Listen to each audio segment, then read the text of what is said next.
Rain drummed against the windshield like a warning she couldn't yet hear. Claire's hands trembled on the steering wheel as she pulled into their quiet suburban driveway, exhaustion settling deep in her chest. Inside, the house was still, too still, except for Ethan's phone buzzing again and again on the counter. The screen flashed an unknown number with a message that made her frown. Target confirmed. Proceed at 2300. She laughed nervously, assuming it was a prank or wrong number. But when Ethan walked in, saw the message, and tore the phone from her hand, something in his eyes froze her blood. That night, sleep came in fragments. The clock's red digits blinked 2:47 a.m. when Claire reached out to an empty space beside her. Ethan's side of the bed was cold. She slipped into the kitchen, heart hammering, and found the faint metallic scent of gunpowder clinging to the air. A gray smear, residue, streaked the counter. Panic swelled, but she couldn't explain why. The man she'd shared every secret, every laugh with. Where was he now? And why did the shadows outside suddenly feel like they were watching her? By morning, her world tilted further. 2 men in black suits appeared at her door, polite smiles that didn't reach their eyes. They flashed IDs claiming they were from the Department of Defense, asking about Ethan's mental stability, his travel habits, his recent behavior. Claire stammered, unable to form sense from their questions. After they left, she tore through the house, desperate for clues. That's when her fingers brushed against a loose floorboard under the bed. Beneath it, a hidden compartment, a second life. Passports, foreign currencies, photos of strangers, and Ethan smiling among them. Before everything unraveled, Claire's life was defined by quiet predictability. She and Ethan lived in a modest Seattle suburb where weekends meant farmers, markets, takeout dinners, and lazy mornings filled with coffee and soft jazz. After her heartbreak with Liam, her college love who'd left her for a career abroad, Ethan had seemed like safety itself. He was calm, gentle, and endlessly patient. Their marriage wasn't passionate, but it was peaceful, and that felt enough. She believed their steady rhythm meant love matured into comfort. Now, looking back, she wondered if that calmness was really distance or disguise. Her support system was small but steadfast. Hannah Reed, her best friend since college, was a nurse with a sharp wit and a soft heart, the kind of friend who saw through Claire's denial before Claire did. When Detective Miles Connor entered her life, assigned to question her about Ethan's disappearance, his steady demeanor both unnerved and reassured her. He treated her less like a suspect, more like someone standing in a storm without an umbrella. And Ethan's mother, Margaret, remained a mystery. Polite smiles, clipped answers, and a chilling refusal to discuss Ethan's past. Trying to hold on to normalcy became impossible. Every ring of the phone, every creak in the walls made Claire's pulse quicken. Then came the email, from Ethan's account, time-stamped after his disappearance. Don't trust anyone, not even me. Fear blurred into confusion. She began noticing a car idling too long near her office, footsteps behind her at night. The world she once navigated on autopilot turned hostile and strange. Was she losing her mind or uncovering the truth? Her marriage, identity, and sanity hung by a thread. The truth didn't come quietly. It exploded across every screen in Claire's living room. A breaking news report flashed. Covert operation fails in Eastern Europe. Casualties unconfirmed. The grainy footage showed smoke, soldiers, chaos, and in the corner, a figure sprinting through debris who looked unmistakably like Ethan. Her breath caught. The news anchors speculated, denied, and deflected. But Claire's pulse thundered in her ears. Hours later, her front door stood ajar, drawers overturned, nothing missing, except her laptop and Ethan's old camera. Someone wasn't after valuables. They were after secrets. Secrets she didn't even know existed. When Detective Miles arrived, his expression was grave, sympathy barely masking suspicion. He revealed fragments of truth she wasn't ready to hear. Ethan Bennett wasn't just an accountant. He might have been part of a deep cover operation tracking a cyber espionage network. The agency wouldn't confirm it, but their questions told her enough. Soon, Claire was sitting in a cold interrogation room, accused of aiding a fugitive. As she defended herself, memories flooded back. Ethan's late-night calls, his cryptic notes, his trips labeled conferences. Every red flag she'd dismissed now burned in vivid, painful clarity. Released but branded by whispers, Claire returned home to find her world hollowed out. Friends avoided her. Her boss placed her on leave. The quiet she once loved became unbearable. Then the call came.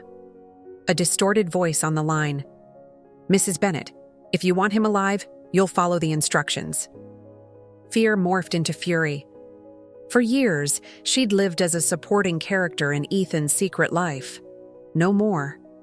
Claire made her choice, not to save the man who deceived her, but to uncover the truth he buried. Confusion turned to anger, and anger to unshakable resolve. Following the trail Ethan left behind felt like stepping into a version of her life she didn't recognize. Using the encrypted drive from the hidden compartment, Claire traced a chain of aliases and offshore accounts to a storage unit registered under a false name. Inside, rows of neatly labeled files and surveillance photos lined the walls, and among them, her own face. Images of her walking to work, buying groceries, even sitting on her apartment balcony, all taken years before she'd ever met Ethan. The truth crashed down with unbearable clarity. Their love story wasn't fate. It was an assignment. Betrayal poisoned every memory she had. The laughter, the small gestures, the comfort, all of it now felt staged, part of an elaborate illusion. Hannah tried to pull her back to reason, her voice sharp with protective anger. "You can't fix what never was real, Claire," she said, shaking her. But Claire couldn't stop wondering. Was there a moment when he meant it? Had Ethan ever truly loved her, or was even his tenderness a weapon? The emotional chaos consumed her, blurring grief and rage until she couldn't tell which one was keeping her alive. Amid the wreckage, Detective Miles emerged as her unlikely anchor. He began helping her in secret, piecing together Ethan's double life. They uncovered the unthinkable. Ethan had turned against his own agency, gathering proof of corruption within.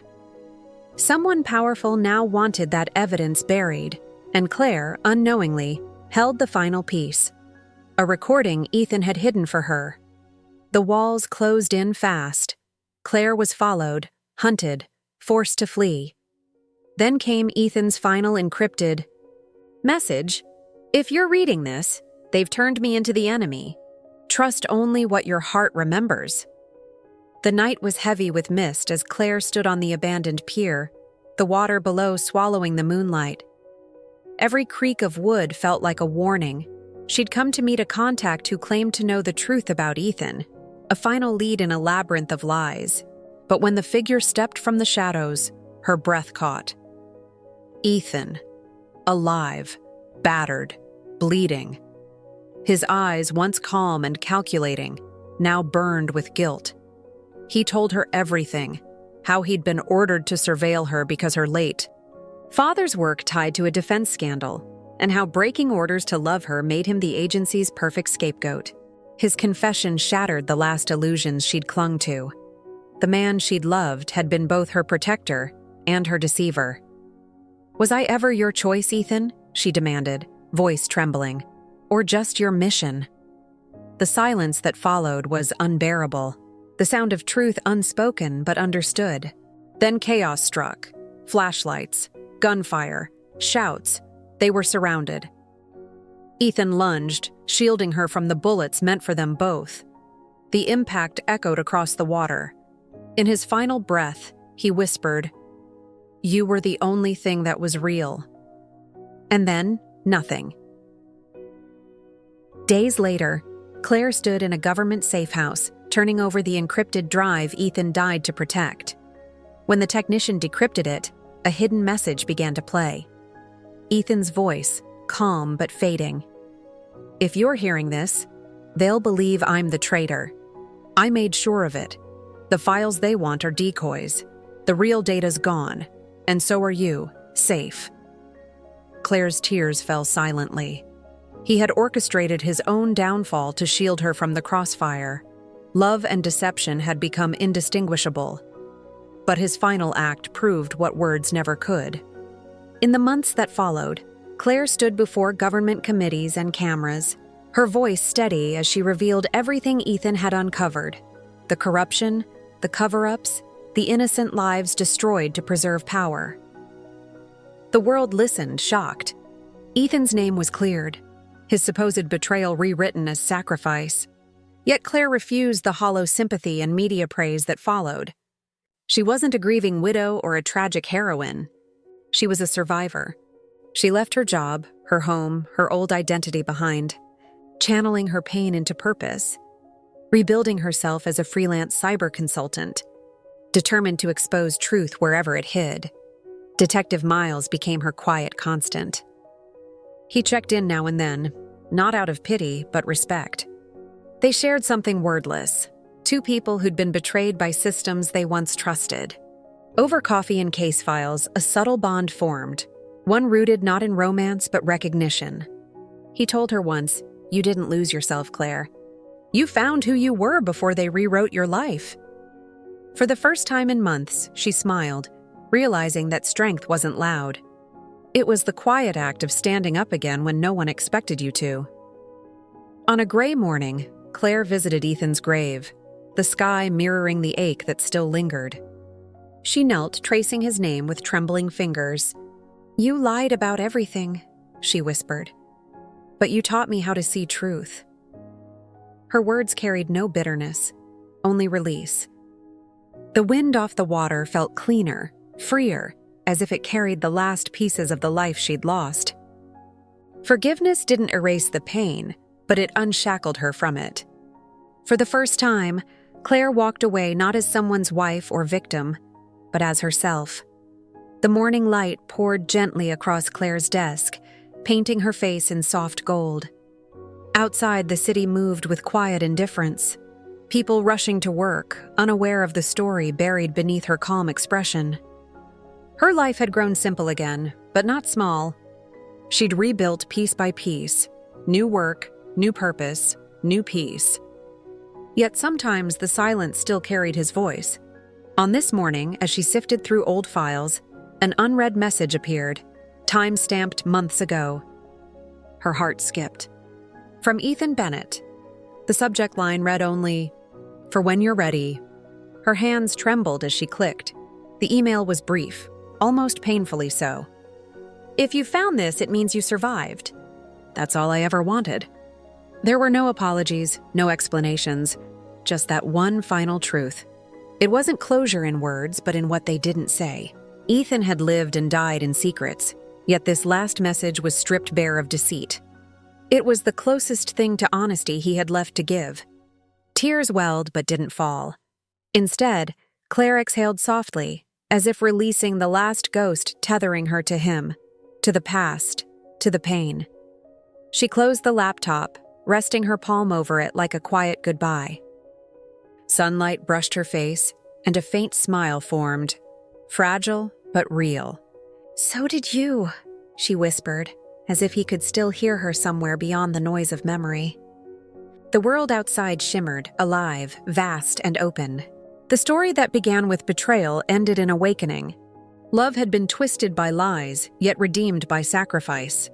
As the screen faded to black in the soft glow of morning, Claire Bennett was finally free.